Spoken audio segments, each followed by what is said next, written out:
Welcome to the E-Show with Neil Ravin.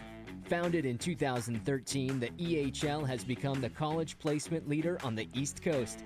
Sit back and learn more about the next step in your junior hockey career.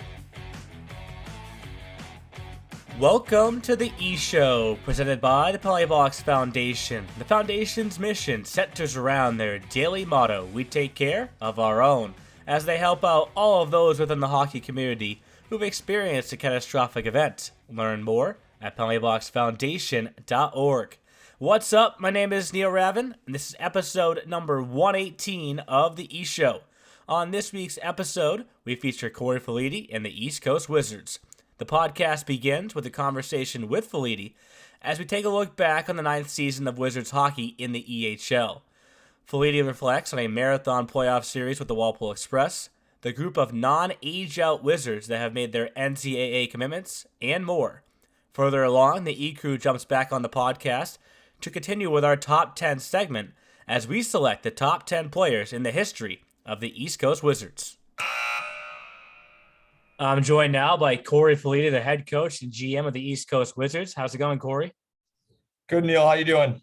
Good. Thanks for coming back on the podcast. Let's jump right into it. Looking back on this past year, your second year as the head coach, I want to say it was your 6th year with the organization. What are your first thoughts when you look back on the 21-22 season?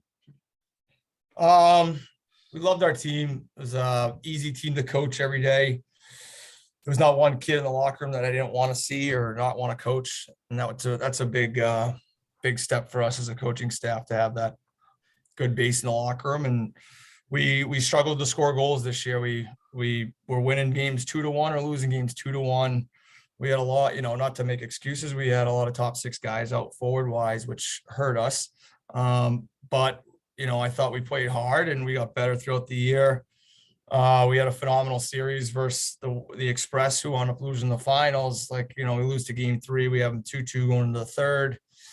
Some bounces don't go our way. Who knows if we win that game, what happens? But, I love that team, and we have a bunch of guys moving on to college. We have 10 guys moving on now with another 3 or 4 going to club, and that's what you want. So kind of the cliche thing. Let's see how you feel about this. You bring up the Express. Obviously, they make it to the championship game. So when you see them make it all the way that far, do you feel like you were a bounce away yourself from being in the championship game? Well, I said this to our owner. When they got to the finals, I said originally I didn't think we had enough scoring to make a push this year. But seeing what they did, we were 2 peas in a pod when we played each other. The series speaks for itself, and I think coaching wise, we're pretty similar. We played at the same place, and the 2 teams were very equal. And yeah, I think I said to him, I think we were closer than maybe we thought that we were. So one thing we talk about every year on the podcast, in March especially, of course, is how the Wizards are always a tough out in the postseason. I know for yourself personally, you wish you made it further this past year and the year prior when you got knocked out by the Railers, but you can make the case that both series were the best first-round series of them all in the league. What makes the Wizards program so tough to face in the postseason? We take pride in having guys that want to be at the rink in February, and that January and February stretch is tough for a lot of players, and especially in junior hockey, it's your 5th, 6th, 7th month being here, and when you have a group of guys that want to keep learning and watching video every day, and when you have an optional practice at the end of February and everybody's on the ice and doesn't take the option, it's a huge piece. And so the learning goes on, the passion is there, and we play like that. I try to get guys to whatever skill level you're at, we got to play 100% because every game is going to be 1 goal, and every game we play, I take pride in having coaches say, man, you guys are tough to play against. And, I tell my guys that, and that's, the skill will come, but you got to work. And I think that has a lot to do with it. And there was a game this year that feels like it's still taking place right now. To look back on game 2 of that series with Walpole and see the 3 overtimes and go back and think about that day, what goes through your mind? It was a never-ending day. We had a place down the street. We had guys, some of the scratches. We were just grabbing guys' food or whatever else to stay fresh, but I mean, that game was 118 minutes, I think, and the Yep. first 5-on-5 goal was scored at 118th minute. It was, I believe there was a power play goal for them, power play goal for us. And that's, it just shows how close the two teams were. And I've been a part of a double overtime game playing. I've never been in part of a triple overtime, let alone almost going into a fourth. But it was just a bounce, and Puccini put a top shelf, and that was a really cool feeling. And then that drove us to the next game. We go up 2-0 right off the hop. Maybe it was a bad thing to go up so late. But no, that was a fun day for both teams, I think. In that series, you go into the locker room for so many different intermissions, right? How do you come up with something new to say during each intermission? You don't have to say much, I don't think, at that point. Guys know it's just, don't be the guy to make that turnover in the neutrals, in the slot where he's going right down Broadway, right? Like, just play hard and make the simple decisions, and it's usually a funky bounce, but the guys know the situation. It's do or die. We're about to be eliminated if you give up a goal, and there's not much that needed to be said at that point. This past week, we put out the logo for our 10th season. Will actually be the Wizards' 9th season, but the number at the top of it said 1,500 commitments. The Wizards every year put a bunch of kids in college, but a trend this year is it's not just the age outs. You have a number of younger players that are committing as well. What's gone into that? Like, is it just kind of the trend of this season that there's a lot of O2s and O3s that are ready to go? Well, I mean, if you look last year too, I think we had 12 commitments 2 years ago, and I think probably 4 of them were underage. 4 or 5 were, I think it was a 7-5 split as age out underages. I think there's a couple things that go into it. I don't think you need to be an age out to go to college. I say all the time, there's kids these guys age playing in the NHL. So, there's if you're good enough, you can play. And it's about giving a kid a shot. I'm a little bit different though too. Some of my years, I'm older. Last year I was on a younger side. We had 5 O3s playing for us consistently. Part of it is the way it worked out last year. Part of it's I got one team here, so you can't build a team of all last year of 01s and have to replace 26 guys every year. That gets tricky as well. Some other teams are pushing guys up from their premier teams that know their system, know everything about them, and they know the kids inside and out. Our goal is to have some guys return, but at the end of the day, if I think you're good enough, your age doesn't really matter. And some of the coaches, we won't name specifics. The first question is, he's an O2, is he ready? And my response to one of them this year was, is he ready? He's one of the best 4D in the league. What are you talking about? Is he ready? Of course he's ready. And you can probably figure out what defenseman that was as an O2, but those are the discussions I have. And if I feel like you're good enough, I'm going to go to bat for you. But, most guys need 2 years, but there are those rare cases that, like a Jack Shamligian just committed to Stonehill. He struggled his first half and was arguably our best defenseman down the stretch as an 03. Mm-hmm. And, it worked out for him. So he actually had a couple offers as an 03, which is surprising, but it was great for him. So. And you started to kind of allude to there what you get to bring back, because that's always kind of an interesting thing to see with all of our teams, right? Some teams have to bring back more or get to bring back more than others. You get to bring back your starting goalie from the postseason. I know in the beginning of the year, I think you rotated the 3 every other game for the first couple of months, but then Matt Gover solidified himself late in the year as your guy. What did you see in him late in the year? And then how excited are you to have him back for his age out season? Well, all 3 of them, it was a rare case. Felt like the year before we hit on more goal scoring and less goalies, and this year we hit on all 3 goalies. Alto made huge improvements from one year to the next and was a completely different goalie, and he committed to UMass Dartmouth, and I couldn't be more happy for him. And then we had Jake Asenza, Bob Asenza's kid from the Bruins, as our other kid that he's going to go play maybe Michigan State club potentially, but and then there's Gover too. And I just, from the most of the year, I trusted all 3 at any given point, and we rotated, and there got to a point where mid-January-ish that he kind of took over, and he he's not a big guy. He's 5'10" in the morning when he wakes up, but he's a little unorthodox. He's not your typical goalie the way he plays, but I love the way he competes, and he was great to have down the stretch and all year really. He I think he got shut out 5 times, I think, meaning the other team, we didn't score. And that was part of when we were missing 3 of our top 6 guys, not to make excuses, but, it was a frustrating year for him because he would lose a lot of times, 2-0 with an open net. Yeah. And so, but he's a great piece to have, a huge piece to come back and, to start. At least he should be the backbone. And we got another 2 guys coming in that should challenge him. So we're excited to have him back. Yeah, as you should be. And before I bring the rest of the crew on, I'm not sure if you saw what we did this past week with the first Team of the Week feature of the summer, but we had the 87s on. And in honor of the 10th year coming up, we're breaking down the top 10 players in each franchise history. So I get to put you on the spot once before I bring them on. There's been so many good players in the history of the Wizards, but please give me the one name that we have to start our list with, and he can come from any year. Well, from the red line back to our goal line, he's not, because I don't know if you knew what the defensive zone was, but when you have 93 regular season points and then 6 postseason points in 3 games for 99 points, you're probably going to be, he might have been on the ice for 1 or 2 goals, but he's scoring 3 or 4. So, Panzika it's an obvious call for, the points the year that he had was just unbelievable. Yeah. And he went off, and I think he's playing in Europe now, actually. And so, I would say him for sure for a player. All right, we'll start with Who's your pick?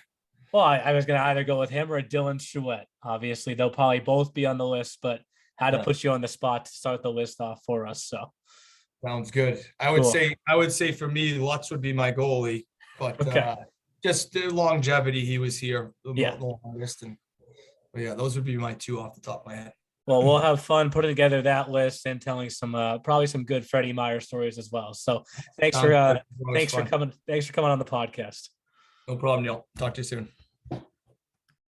Thanks again to Kory Falite for coming on the podcast this week. As you heard me mention at the end of the interview with him, we're going into the 10th season of the EHL. Wizards almost an original franchise. This is their 9th year. And he gave me the first player for the list. So let's now bring in the E crew. And guys, he didn't go really off the board or random with his. He went with a former MVP. So like Devin Panzika is a lock. I figured it was Wiswell or Panzika. Well, didn't they call Wiswell Mr. Wizard for a while or something like that? Makes sense, Glenn Wiswell, even though it's spelled with an S, not a C. I think he's also the all-time games leader. I think has over 100 points. Had over 100 points. He's long gone from the East Coast Wizards organization, but he's their organization's leader in all-time points. Neil, if Wiswell had 1 less goal, you would have loved that stat line. Even 50 goals, 50 assists for that symmetry in 130 games. Perfect. But one thing I want to talk about Devin Panzika, he's second all-time in scoring, and he did it all in 1 season. Yeah. That's bonkers. That is crazy. When you look at 43 games played, 93 points, 43 goals, 50 assists. And then you have played 130 career games and had 101 points. So and then you have 2 more players in the top 10 who also played only 1 season, Chance Gorman and Dylan Chouette. Yeah. So we got Panzika on here so far. He was from the 2017-18 season, which he was the MVP. I guess we'll just, while we're here, Dylan Chouette, we got to play him in too, because he was the rookie of the year that year, right? Yeah. So he was a captain too, wasn't he? Or an assistant captain, I thought. He may have been, right? He was. I know that Chouette played in the North American Hockey League because I called games for him when he played with the Northeast Generals. Yeah. Whenever they faced the Titans, and he even in the null, he was a good player. Yeah. He was very young. I want to say he was 16 or 17 years old when he was in the EHL, right? And what's funny is, he's at LIU now.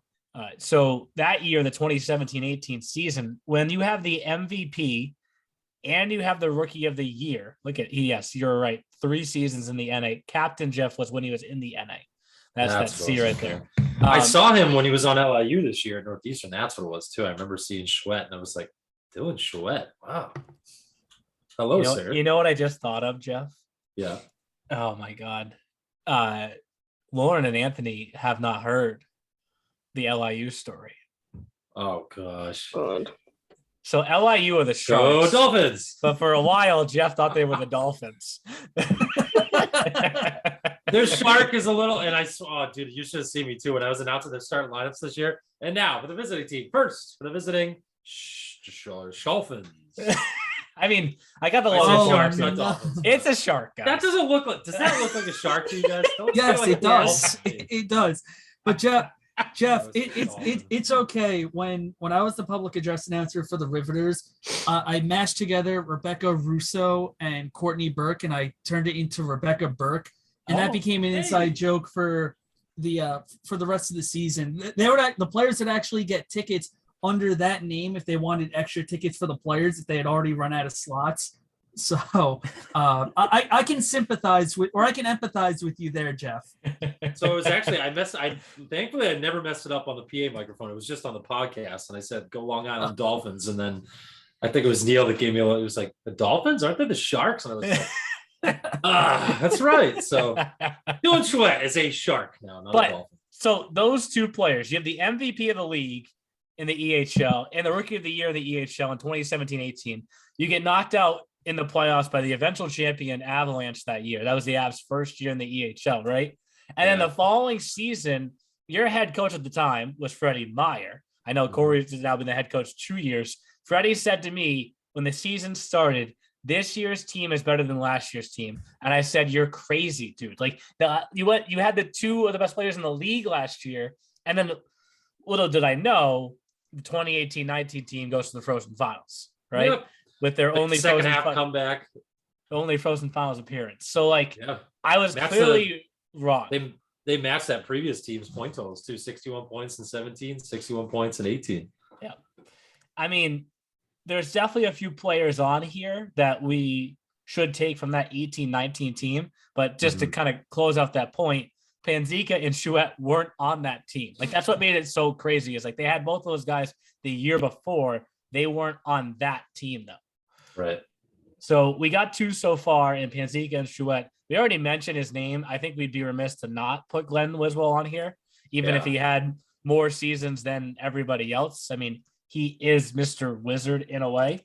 Went on to play at Castleton. You know what's crazy, Jeff, is all these guys are starting to graduate from college too, which get married, have babies. And, it just makes us feel so old, right? Oh yeah, ancient bud. Okay, I'm typing in 2014 to 2017 for Wiswell. Wow. 2014 was before I even got into the league, right?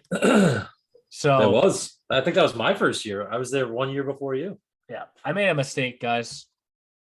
Why am I not wearing my Andrew Harley? I was Andrew Harley. I was just going to ask you about that. I thought for sure that was going to get worn today. Oh man, Kory would have been so much happier with me. Another guy we're going to put on there, and did we leave Harley off this list last year? I don't. No, he's right here. We put him. Remember we went through that weird on phase, that utility Jeff? spot. We couldn't figure out what to do with the 20th slot. Yep. He was Mr. From Irrelevant, but not irrelevant. extra skater into the top 10. Way to go, Andrew Harley. He loves Andrew Harley. Yes, because he was a 2-year guy. He played forward and defense whenever the coaches asked him to. He killed it at Brockport this year. Will probably kill us in the fall when we face Brockport with our all-star team, right? But we'll put someone through the boards. Hey, I remember the EHL. There I go. But a hometown kid ended up in his hometown in Brockport. Like a pretty cool story there. So that's 4 guys so far, and includes one guy from that 18-19 season. We didn't have any goalies last week, right? We have to have Jeff. You want to Corbinian Lutz? Chris Sorella? Is that what you're gonna say? Hey, this Corbinian Lutz guy. Who are you talking about, Chris? What? Well, Corbinian Lutz? Is that what you're saying? It's a big reason why Lauren wants to have the pronunciation guides next year, right? For people just like Chris Sorella. Chris Sorella. Because he is a butcher. Love you, Chris. He can butcher a name. I mean, when you see this name, I'm still typing the year. as I can't type anything, right? And it's not an easy one, but I feel like it's still. Where's the O? It's the Lutz. Lutz. U, not O. There's no O's in there. Like, I don't get it. I I don't get don't it. see it. Lutz. Do you guys see it? I always Lawrence, see Anthony? Lutz. Yeah, I do too. I never see Lutz. I never see it. Never. But he was part of the 18-19, actually 17-18 and 18-19 team that went to the finals off at Nichols College now. Quickly, we're at 5 guys, just like that. Half the way there. Now, Lutz was a good You one. He guys played are over joking 50 about games. that name, but we had a kid on the men's soccer team at my school like a couple seasons ago, and his last name is Lutz as well. And I literally all season I would hear Lutz, I would hear Lutz. I'm like, I don't know which one to believe, and I never got a chance to interview him. So I'm like, I don't know what we're supposed to say. So I heard it both ways. So I Maybe he's don't ask me, Corbinian's but I've cousin. heard a name like that before. Is he from Germany? Yeah, he is actually from Munich, I believe, right now. Yes. I think, is he playing over there now? I thought I saw He's he- at Nichols College. Yeah, Nichols, Munich, Germany, same thing. Pretty Close. That'd be funny. Dudley, Mass. So Munich, this is where it Germany. gets tough, though, because we had this same issue this past week with the 87s, right? You got this big list from last year with 20 names on it. We've already crossed off 5 guys that have to be there. Oh, I got another one we have to put on there. Guy you loved. Big fantasy guy. Big fantasy guy. Big guy in general. Had a Jack- great conversation with him Jack last year. Johansson, Yes, Jack Johansson for the win. Number 6. Put it on there. a player who won both the EHLP and EHL Defenseman of the Year awards. Yep. And Played for the now, Wolves and the Wizards. now over at Pittsburgh State. We Yep. just missed actually playing him in a college game by a year, right? But he was a huge fantasy guy. Probably more for Brittany than for me or you, but I remember last year or 2 years ago now, Chiefs, because we just went through another whole season. But I remember when I was filling in for you at the Edge. For anyone that doesn't know, too, Neil Ravin called every single Wizards game for the first 4 years that you were in the league. It was the 5th year that you had to start calling some other games and you needed some help. And I was the only other person that ever called. And then last year they called Casey, who was great. I know he's moved on. 4 He's doing seasons. some other stuff. And Colin, who got to call the longest game in the history of the EHL. was that his last game with the Wizards too? Yes. That was. Wow. That was his Way to last go out. EHL game. Damn. I mean, Yeah. if he doesn't come back for another season this year, right? Oh, He okay. can Because stay I saw there. he's down south right now doing some baseball. I don't know if he was staying down there. What a crazy game that was. That To was 117 minutes. They love playing those long. They had a long overtime game against Lawrence Railers. That was that last 2 years ago. That was game. That was game 3. We That were was waiting to do game a 3. podcast at like midnight. Yeah, for a lot of other reasons. Yes, that was game 3 that the Railers beat them in Worcester to go on and face the Rangers. That's right. Yep. Jack Johansson was part of that team, but he started off sluggish that year in fantasy. And I remember when I filled in for you, he was like, "Hey Jefferson, tell Neil I'm coming. I'm gonna have a big second half." And then I think he scored that game, had an assist, and then he lit it up like the rest of the second half. And I remember he winked at me one time because the edge, if anyone doesn't know, you get this nice little perch that you stand up on and look over the ice. And the Wizards bench is right below you. So they're right there looking at you. And I remember he looked up and like winked at me. And I was like, there he is. He said he was going to do it. Is it one of those perches where you're basically on top of the scorers table? No, it's No, it's to the side of the bench. It's like a piece of scaffolding that you have to climb up, and it has wheels. So like when you get That up sounds there, very unsafe. oh dude, No, it's not. it's fine. No, It's- I have almost been drilled with a puck up there. yeah. Oh, yeah. But like Yep. you have to, when you get up there, you kind of have to just plant your feet and like you're locked in, like, and then you just pivot your head the entire time, right? Don't move the hips and stuff too much, or it starts doing the. Yes, but you shaking. you get to hear everything, right? Like so, like Yeah. that year that the Wizards lost to the Railers in the first round, I had actually picked the Railers to win that series in the bracket, right? Everybody else picked the Wizards, Yeah. and the Railers won game 1, and then the series shifted back to the Edge for game 2, and Johansson scored a goal, and because the bench is right there, and he does the drive by the bench, you could hear him like remember when Kirk Cousins did that, like, you like that business? Yeah, you like that? He kept yelling, you like that, Neil? You like that? And I'm like, Yeah, my God, I could. I do lost like that, words. I lost words. And he's like, Right. "You picked Worcester," and he's like banging on the glass next to me. I'm calling the game. I'm like, "Dude, can you chill? Like, can you chill?" But that is an amazing thing about I love broadcasting from there because you can do the play-by-play, color, and ringside all from right there. Like you said, timeouts. You just take the one headphone off, listen to what Kory's saying, listen to what the players are saying. Then you can report that back to home. So it is a great spot at the edge to call games. I love it. Should we keep going with the stories?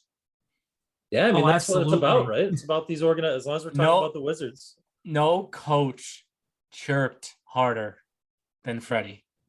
Oh, Freddie Meyer was God. Freddie I miss Meyer Freddie. was ruthless. And because what he would always say is like, I think it was like ruthless, but he would say the stuff that he heard in the NHL was like 10 times worse, right?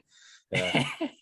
Like there was a game once where a player like got mad because like Freddie was like all over a ref one game. Like no, Jeff's surprised. Shocked. But like Freddie Meyer, former Boston University Terrier, New York Captain. Islander, Yes. Atlanta Thrasher, everybody. Philadelphia- Freddie Meyer was an Atlanta Thrasher. Philadelphia Flyer. What a team. Rest in So- peace, so Atlanta Thrashers. There's a neutral zone face-off at the dot, literally right in front of the Wizards bench, and he's just going and going and going. And one of the opposing players, Glasses on or glasses off? I don't even know, man. He One of probably the took 'em opposing off as one of a- the opposing players goes, "Coach, will you just shut up? Like where have you even been?" And Oh, Freddie was like, "Where have I you don't know been?" who I am. He's like, Buddy. "You don't know who I am. I played 400 games in the NHL. You couldn't even carry my back." And I was Yeah. like, "Oh my God, what did he just say?" And Yep. like, your mic's like right there, Jeff. And Yep. I actually Probably got it all on hockey TV. Did you Well, pot it down? no, you can't pot it down because you have to put the mic at your Oh, yeah. feet, right? And if you try and like crouch down, the whole thing starts shaking back and Yep. forth. So I was like, well, someone on hockey There TV you just go. heard that. So Yeah. I mean, he was one of our more decorated coaches when he was in the league. Like you said, longtime BU Terrier, played for Jack Parker for years. Was a great Islander, good defenseman, left shot. He has a great 73 personality. 73 points in 281 games. I mean, Yeah. for the average fan, you probably think, he Freddie, stinks. yeah. But hey, No. as someone who topped out at high school hockey, I'd kill for that kind of career. I'll say maybe we can put I was actually thinking about texting earlier, Neil, and saying like Freddie should be on the all-time list. Can we get coaches on this too? man, that's a good point, right? Right? Like he was one of my favorites. So legend. like he told me and Kory once- was his assistant coach for years. Yeah, too, all for those other years, people that right? Don't know. So- he was right there. like Freddie said at one point in the NHL, he dressed in warmups for 25 straight games, didn't play in one of those games because it was just they were trying to see guys work out during for injuries during warmups, like crazy stories like that, right? Yeah. He had me get on the ice with the team once for a Wizards practice, and he would point at the goalie and say where he was going to shoot the puck and then still score. Like he was like, "I'm gonna put it over your glove. I'm shooting it over your glove," and then just ripped it. I was like, "Dude, he just told you where it's going, and he still did it." Like And this is why he has his business now, which is a skills business, and he yes. does very well doing that because Oh of that. man, So, like just too good. So yep. um So we're still at 6. yeah, 2, 3, so 4, went 5, off the 6. rails. You know what? Next week, Jack Johansson just helped us. well, next week when we do the railers, we can really go off the rails. But this Woo, week I need to get choo-choo. back on the rails. Hey, on the that- rails. That's 6 so far. And this is where it starts to get tough, right? Because there's a lot of names here that you could put on this list. There's even one from this past year that I didn't realize he played so many games for the Wizards. Cole Scott. Yeah. He's played 70, I think it's 75 games for the Wizards. We love Cole Scott. Big EHL fan, Cole Scott. I think Big he show was fan. finished almost as a point per Suck game it. player too. Yeah, I think you're right, Lauren. Not a He- big fan of being picked by Jeff in fantasy. No, every time he would talk to me at Showcase, be like, "Sorry, Jeff," he'd like hang his head. I was like, "That's all right, Scotty." And then next week I didn't pick him. And I'm like, "And he scored 3 goals." All right, Yeah. good times. Actually- Actually, in the league for 6 years because he was with the Revs before, I think. EHLP and then Oh, there 3 you go. years with the EHL Wizards. So definitely a years. name. We're gonna do this one differently than last week. Anthony is already mad at me. I'm putting like a second list over here, like potential names to move Alternates? up into the category of Yeah. in the top 10, right? Wait, why would I be mad at you? Because last week you said, what's the criteria? We had no criteria. We just winged it, right? So I'm continuing to just wing it. So here's a second list. We'll put it below my email signature to make it even. I'm not more. mad about that. Hey, like whatever works, it works. So he's second behind Wiswell for games played in Wizards history. 118 games for Scotty, 75 points, 34 goals, 41 assists. Wiswell was 130 games. They're the only two to play over 100 games for the Wizards. So yeah, I think he's definitely a candidate for this list. James Nash would be mad at me if I don't think about him, because when I got my dog Nash and posted a picture of Nash, he responded to me and said, "Great name." Of course. And every time I post something with the dog, he usually responds and says, "Hey, it's me." Not totally you, but okay. Come on, James. One of my other favorite players was Matt Capucci. I know we're not going to have everyone on this list, right? But Capucci one game took a hit. He had a full cage on. Took a hit that broke his cage, and it cut like next to his eye, like a full like C. And like there was a lot of blood. I think on the air I said that's a lot of blood too. But like I don't even know what trainer was there that day, but they just put a little glue in there and it like held in place until afterwards. That's a big ass blood right there. Yeah, right. I almost said that. Family show. Who's a lock in here next? Luke Pepin too, man. You gotta let's talk about top D. Luke Pepin, Papa Petros. Pitzer. Yeah, Stafuro's another I mean, really Papa good one. Petros for his name alone deserves to be in there. Oh, I missed the Papa points when we used to have fantasy. Brittany used to always say that. Oh, got some more Papa points. Up top, Anthony, or down below for now? Is he guaranteed or is he we're not sure yet. I don't know. You two have been in the league longer than I have. I mean, Papa You calling us Petros. old? Hey. Wow. I mean, thanks, 63 points in 80 games as a defenseman, 0.79 points per game in 2 seasons.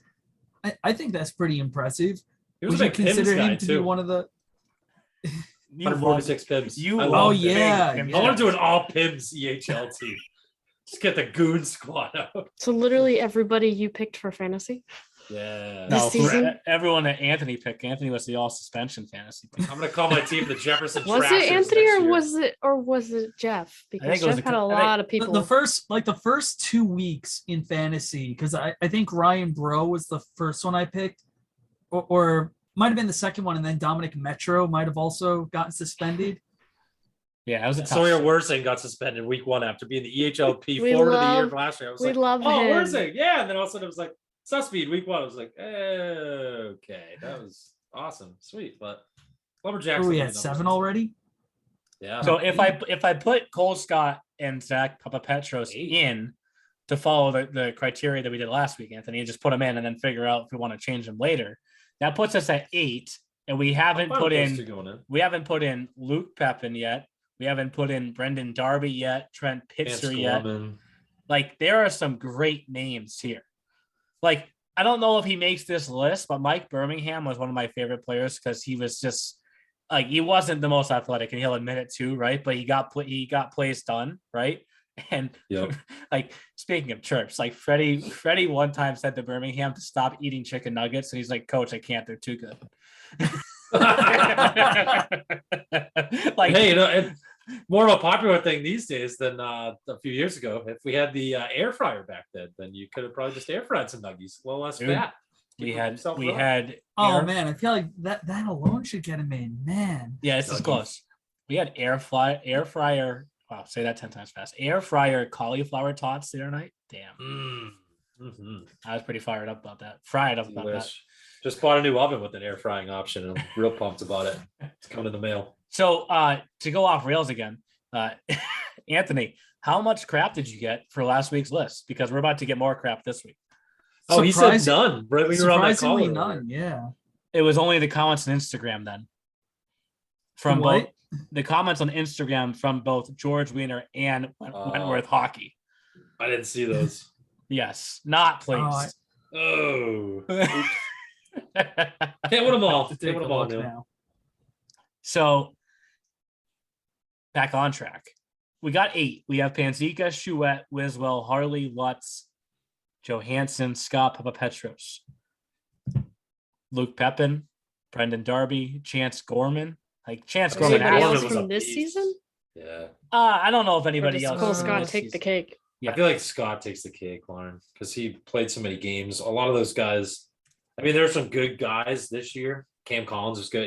They just haven't played enough games, I feel like, to make a top list like this. But Cam Collins is one of the non-age outs that I referred to in my interview with Kory that's going to college he returning? now. No, oh, he's got like 5 guys that are going to college right now. So I just put Chance Gorman on because I know Yeah, he Anthony was brought good. this up earlier. Guys that put up the points that they did in just one season. Gorman just one season with the Wizards, 68 points in a combined 49 games. He was an all-star that year. That was actually the year that we beat Salem State, lost to UMass Boston, and tied Pittsburgh State. So look, he's wearing the college series jersey in his EP for that Yes. page there. that was the last year that we wore Fresh. those gray ones. Then I got the 4 sets that we broke out this year. But to keep going off about how we don't know what the criteria is, at Elmira this year, he had 29 points in 26 games as a sophomore.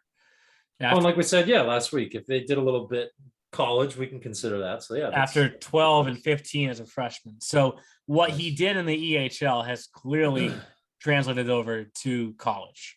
Yeah, But for also sure. keep in mind, like EHL numbers are over such a bigger scale of games that like you couldn't put up those same numbers. Like 29 points in 26 is basically the similar to 66 and 45. It really is. Yeah, he's a point. He was like a point and a half per game player with the Wizards, and he's a little over a point per game player in Elmira. So Yes, doing that quick math. we love math. Love math. So that puts us at 9 guys so far. Ooh, who's gonna be Mr. Irrelevant? They named that after the last pick in the NFL draft for anybody that doesn't know at home.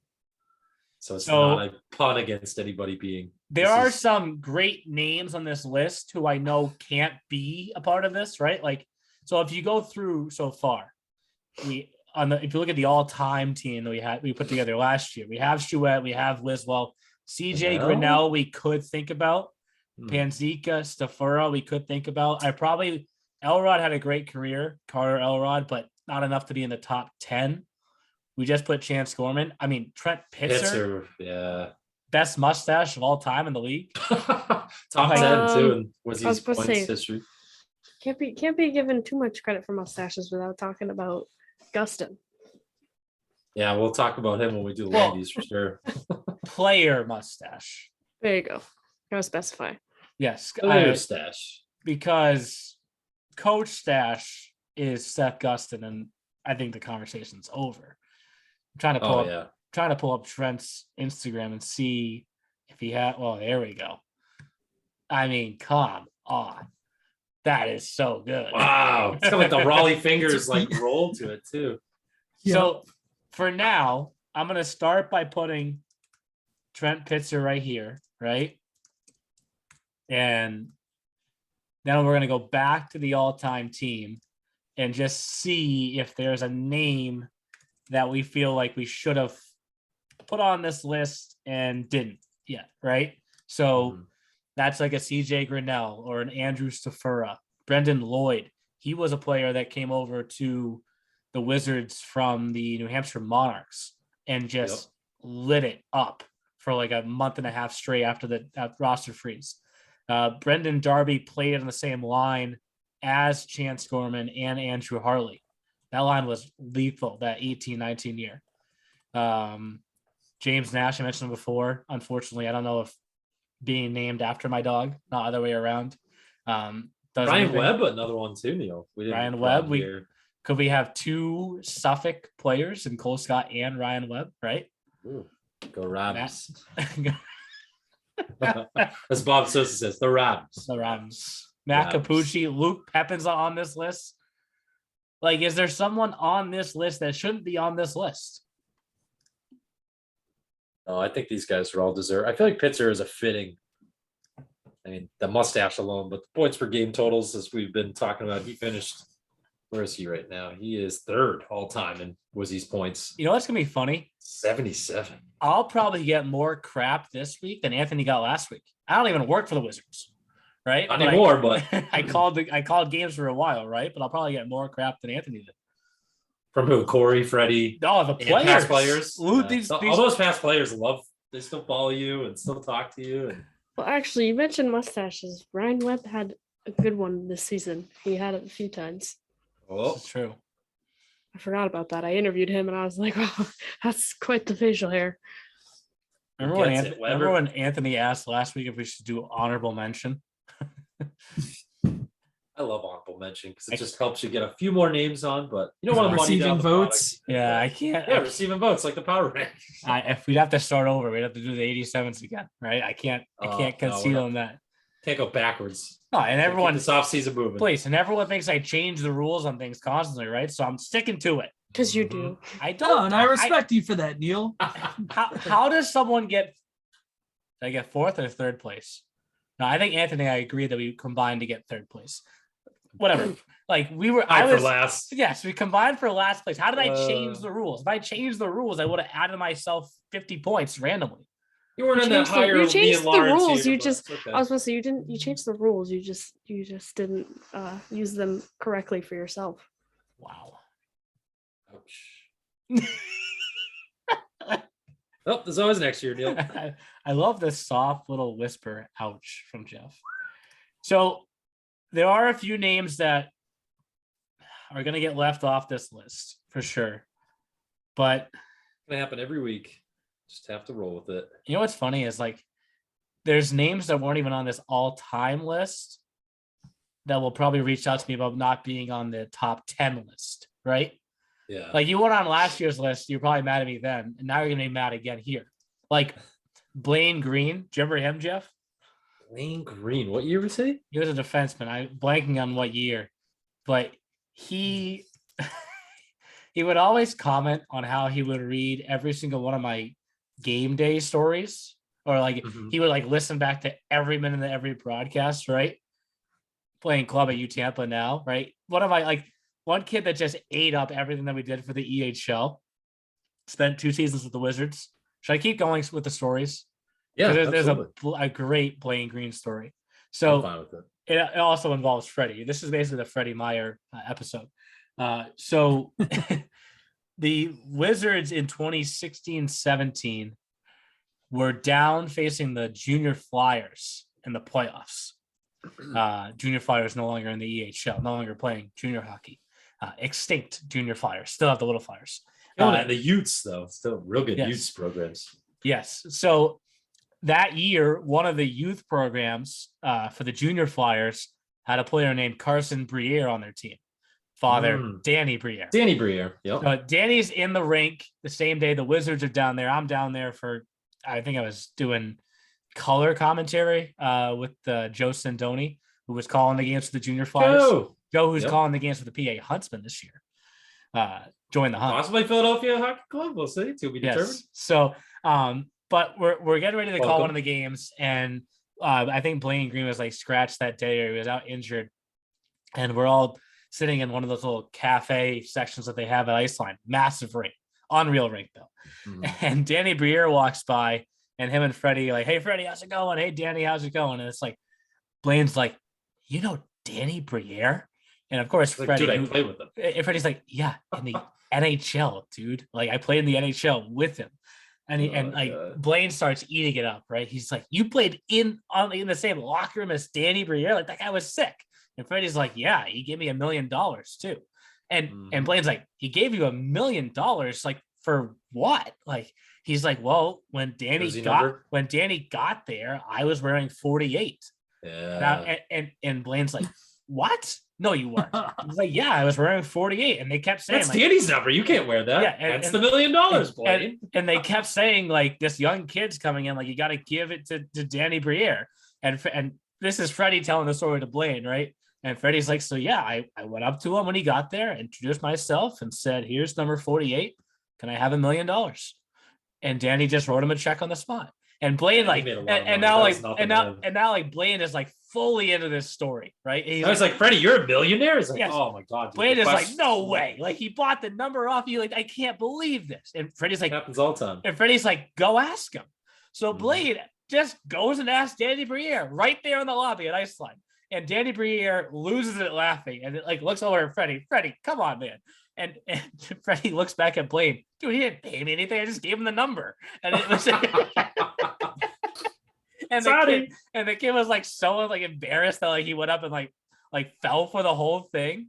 But it was just so great, like because that's why Danny didn't rip his checkbook out there. It's like, hey, Blaine, here you go. Here's a check for $1 million. Okay, sorry, embarrassed you. Oh, it was I just saw Carson. Carson's on Mercyhurst now, I think. Yes, he is, right? Yeah. But it was just so funny because like Blaine was believing like every part of the story, and like I'm like, dude, is he not picking up on the sarcasm? Like this is like clearly sarcastic. Hey, like, Blaine, it says gullible on the ceiling. It does? It says clearly very sarcastic and there's no truth to this, but you're falling for every single part of the story. Yep. But it made it great. And that's what made Freddie great. And obviously a lot of what he learned, he passed on to Kory, who's the head coach now. I mentioned it when I was interviewing Kory. Wizards obviously been knocked down in the first round each of the past 2 years, but historically they're just such a tough out every postseason. Always a second half team. Always start out a little bit slow, but then this year they started out like gangbusters, wasn't it? And then they kind of tapered off in the second half. But they're always the second half. I almost just said Warriors, but we have a Warriors team in this league, so we can't say that. They're a second half monsters. Remember that stretch where they went and they couldn't score a goal? It was like a 3 or 4 game stretch. And Kory was pointing out that many of those games were when Matt Gover was in net, right? So Gover's win-loss record doesn't look as good from this past year because obviously Gover can return this upcoming year for his age-out year. His win-loss record doesn't look that good, but the goals against and the save percentage numbers are high because he lost a lot of 1-0, 2-1, 2-0 games. And it's like, I'm sure that had to be frustrating, but hey, maybe the 2022-23 Wizards will be more like the 17-18 with Panzika. Matt Gover, by the way, had the game where he stopped 61 shots out of 62 in that game that won 117 minutes. Yeah. Igor Shesterkin. Yeah. Right? And he except Gover. Well, actually, no. Yeah, he was on the losing side. So yeah, the comparison actually tracks. Oh no! They won that game. The Wizards won that game. You're right. Yes, the Wizards won that game. So the comparison does not track because Shesterkin did not win that game. No, he did not. Anthony, a big Devils fan. It's not like the Rangers. But no, I mean, you kind of wonder though if Gover has another good season. You know, maybe not right now, but is he going to be a player that could be considered top 10 at some point? Yeah, he could. I gotta say, Lux has played the most games, 52, I think. The key for Gover next season, for my job, is I need to find the story behind his nickname. I'm really cookie curious. dough. He didn't give us much. They were just like, oh yeah, it's from like high school or whatever. I'm like, but why? Youth hockey. Oh, Dude, so many goalies in cookie dough this year, Laura. Remember we found out Jack Boshard's secret at the Frozen Finals? He eats cookie dough before every start. That was that was like the best surprise that whole week is getting a plate of cookies from the kid weighs 155 pounds. He eats cookie dough every night. It's like, I love him. He's a great kid. That's actually the East Division, right? With Gover being able to return. Boshart could return. Boshart can return to Walpole. That could be a goalie. Carreri could return to the Warriors. They just signed a big goalie too, I think. I saw from prep school. Hopkins can return to the Seahawks. Yep. I think Chris Jackson can return to the Rangers. They're all returning goalies. The East is just returning. Every team can bring a guy back. Mm-hmm. Interesting. They're trying to get someone to the Frozen Four next year. Yes. So, or start with the All-Star event, right? So I can only bring so many goalies when we face Brockport and Nazareth this fall. So maybe it's Gover. Fight for a spot. Put your dukes up. Put your cookie dough up. So to recap the top 10, which we'll see what the response is like this week. The top 10, Devin Panzika, Dylan Chouette, Glenn Wiswell, Andrew Harley, Corbinian Lutz, Jack Johansson, Cole Scott, Zach Papapetros, Chance Gorman, and Trent Pitzer. There's your top 10. The one name I'm thinking of is Luke Pepin, but we'll see if he comments because I'm sure he will. But that will do post it, and then I'm going to say 5 seconds later, Luke Pepin has entered the chat. Hello. It'll probably be a text message too, to be honest. Probably. So, hey, deal. But we got a team in the South so far. we got a team in the East so far. We're going to shift things over to the Central next week and highlight the Railers Junior Hockey Club, who are going into their 4th year. So we'll only have 3 seasons to sift through for that one. So that one, hey, maybe that one could be a little bit easier for us. We shall see. But we'll talk to you next week, guys. Thanks for listening to The E-Show. Learn more at easternhockeyleague.org and follow us on Facebook, Twitter, Instagram, and YouTube. Also, be sure to subscribe and get notified when next week's podcast is released.